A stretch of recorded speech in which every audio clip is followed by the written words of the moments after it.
Since we moved into this house, I haven't had a flat surface to make things on. I tried to buy a welding table off a fabricator in adverts in July, but I'm still waiting for a quote. Since we're in lockdown again, I figured I'd get some practice in and make it myself. I watched a lot of videos on YouTube for inspiration and settled on essentially copying one by Pask Makes, dimensioned to fit the space in my garage.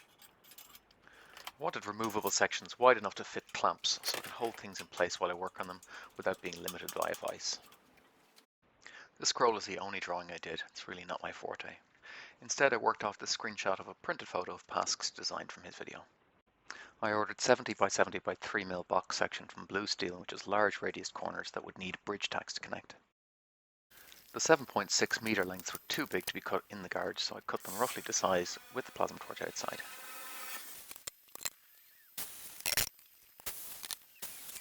Same story with the 8 and 6mm flat bar for the top. To get a usable fit up, I ran the rough cuts through the table saw.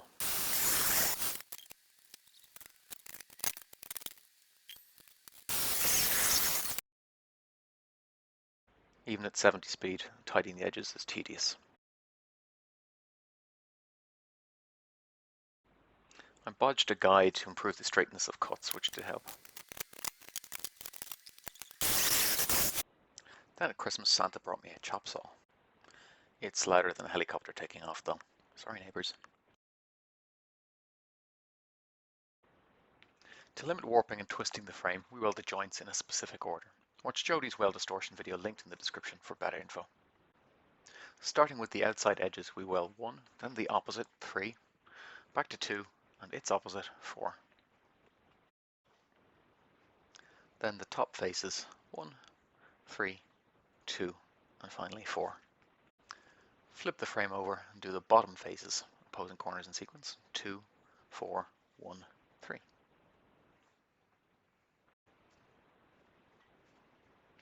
And last, we weld up the inside fillets.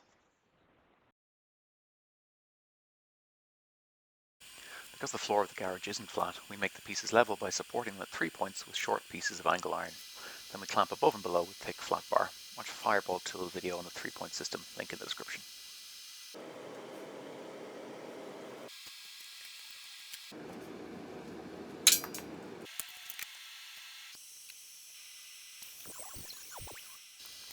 When there are enough tacks in place, we can remove the supports.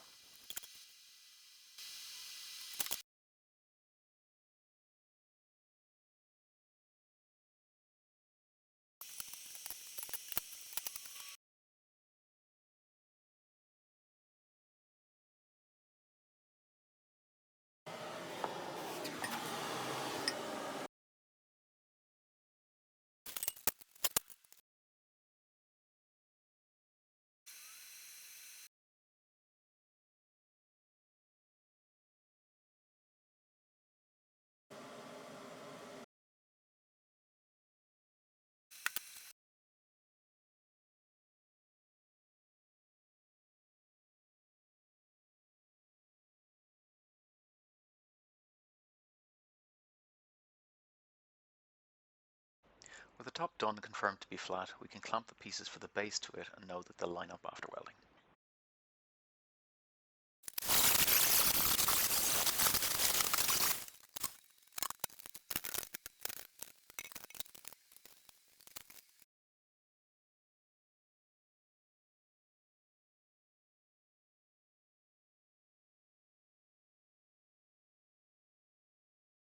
I've taken away too many clamps while seam welding the 45-degree supports and warped the sides, so they'll have to come off while I fix it.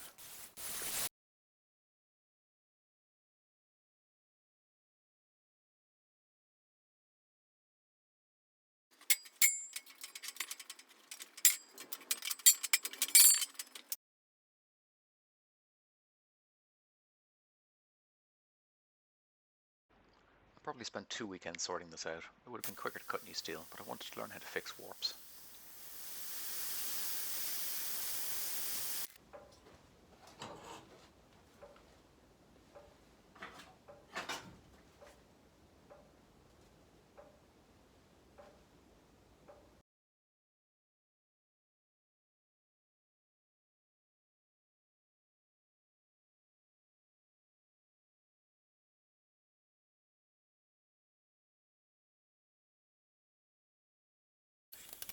Is it straight enough to line up? It only took some wooden battens, a ratchet strap, a 20-ton bottle jack and some clamps, but yeah, it works.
Rather than weld the casters on, I wanted to be able to replace them if I needed to later, so I drilled and tapped some 8mm plates to mount them to.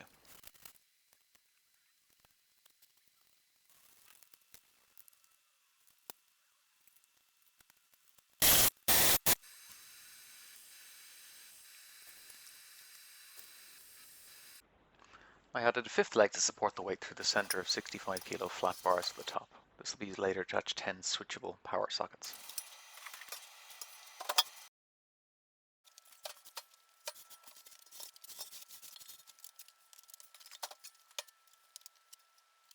Getting the first piece of the top square relative to the front and adjacent side is worth taking time to do right, as everything else will be welded relative to that piece.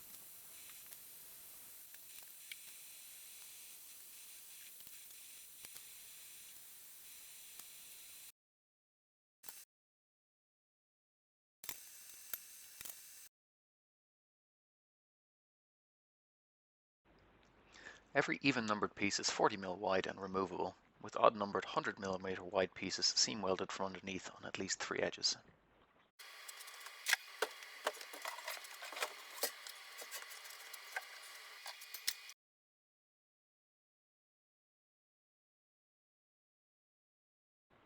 Did I really need to seam weld the full length of the table? Probably overspec for what I'll use it for. Professional welders would cringe at the 15,000 litres of argon I got through to. Sticking a full-length 100mm bar to the front as a clamping surface.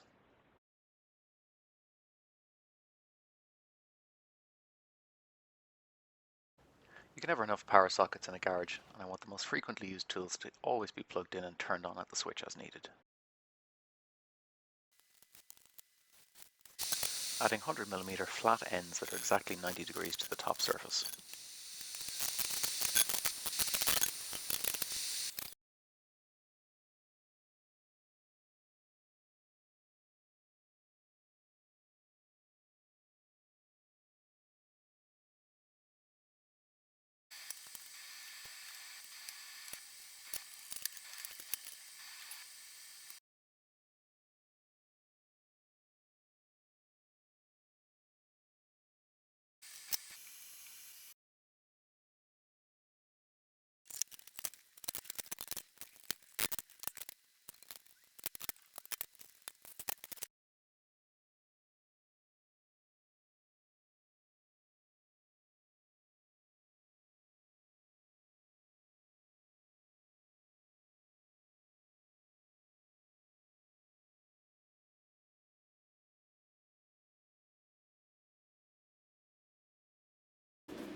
This weld has to be ground level so that the surface can be used as a known good reference point.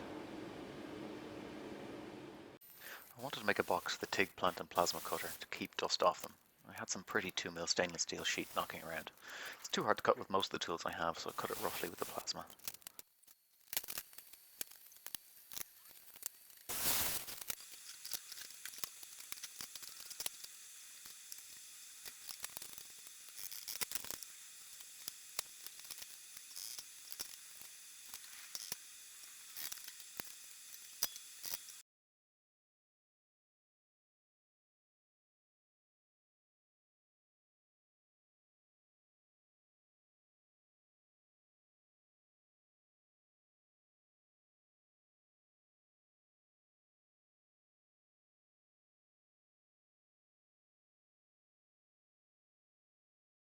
I switch between autogenous no filler welding and filler as required. In general, where the fit is neater, you don't need filler.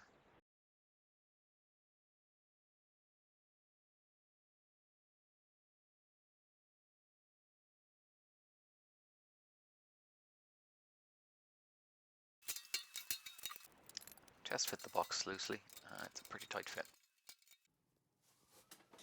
We ended up a little to the left of this so that the welder could be taken in and out without removing the box's retaining screws. Made up a little retaining bracket with a 13mm hole drilled in it to hold the air line for the plasma cutter. There's a bracket welded at the back for the two machines' earth clamps to be constantly grounded.